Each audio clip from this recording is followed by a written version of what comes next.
Bonjour, aujourd'hui je vais te parler du temps que ça prend, du temps nécessaire pour la quête spirituelle, pour s'éveiller, pour explorer sa vraie nature. Alors je vais être extrêmement direct, c'est bien sûr, comme tu t'en doutes, le travail de toute une vie.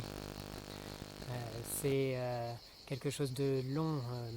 Aujourd'hui on entend beaucoup de choses sur Internet très étranges, comme des respirations ou des mantras ou des techniques qui font accélérer l'évolution, qui font gagner des milliers d'années en une respiration. C'est l'équivalent d'un siècle d'évolution. On trouve des choses très étranges sur Internet. Alors j'aime beaucoup utiliser l'image des arbres, comme tu sais. Un arbre, il ne peut pas devenir du jour au lendemain pluricentenaire. Par définition, ça prend des centaines d'années.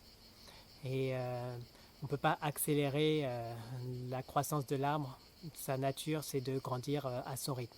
Mais ça, c'est quelque chose d'immuable. Et la quête spirituelle, notre quête d'épanouissement, on ne peut pas accélérer cette évolution. Il y a des temps de maturité qui sont incompressibles pour pouvoir grandir. Par contre, ce qui se passe, c'est que cet arbre, il peut être envahi par tout un tas de ronces, tout un tas de lierres, tout un tas d'étaux qui vont l'empêcher, qui vont l'atrophier, qui vont l'asphyxier, qui vont l'empêcher de s'épanouir. Et c'est ça qui peut être beaucoup plus rapide à enlever. Euh, c'est en fait une grosse partie du travail, c'est de donner de l'espace à cet arbre pour qu'il puisse grandir. Et ça, les ronces, toutes ces friches, toutes ces lierres qui enserrent, ils peuvent mettre beaucoup de temps à se faire. C'est tous nos conditionnements, c'est toutes nos croyances limitantes, c'est les émotions qui sont restées cristallisées à l'intérieur. Tout ça, ça peut prendre des années à se construire, à construire cette carapace qui étouffe, qui asphyxie cet arbre. Ça a pu mettre des années à se construire, mais ça peut être beaucoup plus rapide à enlever, à redonner de l'espace, retrouver enfin cette capacité de respirer un peu plus à notre aise. Donc ensuite, il y a l'idée qu'il y a besoin de nourriture, il faut nourrir cet arbre, il faut le mettre dans les conditions dans lesquelles il va pouvoir s'épanouir avec toute l'énergie nécessaire. Et ça, pareil, ça peut être vite mis en place, apprendre à arroser l'arbre comme il faut, pas trop, ni trop peu, et apprendre oui, à lui donner les ressources nécessaires pour qu'il puisse grandir. Ça peut être très vite mis en place. C'est pas très compliqué à apprendre à se servir d'un arrosoir pour l'arroser. Ça, c'est à la portée de tout le monde. Donc bien sûr, c'est des allégories, enfin, c'est des images pour dire que finalement les pratiques sont simples, d'enlever ces lierres, ces ronces, d'apprendre à nourrir cet arbre. Tout ça, on peut le mettre en place très rapidement. Et en quelques jours, en quelques mois, en quelques semaines, il se passe déjà énormément de choses sur ce plan-là.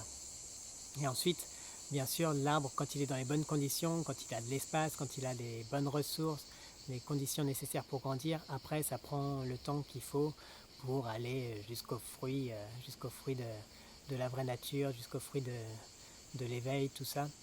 Mais il y a quelque chose aussi qu'on peut se rendre compte, c'est que toutes ces choses-là, c'est des cycles. C'est-à-dire qu'il y a des saisons. L'arbre, il a déjà eu des fruits, il a déjà porté les fruits de l'éveil de sa vraie nature. Donc c'est pas quelque chose qu'on ne connaît pas, c'est quelque chose qu'on a déjà vécu, souvent dans l'enfance ou à d'autres moments de notre vie. C'est des choses qu'on connaît déjà. Et apprendre à reconnaître les expériences qu'on a déjà vécues, c'est extrêmement précieux aussi. Donc, pour résumer, l'arbre, on ne peut pas accélérer son évolution, on ne peut pas accélérer sa croissance. Par contre, on peut mettre en place les conditions nécessaires pour qu'il puisse retrouver de l'espace, pour qu'il puisse être nourri de la bonne façon, de manière beaucoup plus rapide. Et on peut aussi apprendre à reconnaître les fruits qu'on a déjà portés, et ça, c'est quelque chose d'extraordinaire aussi.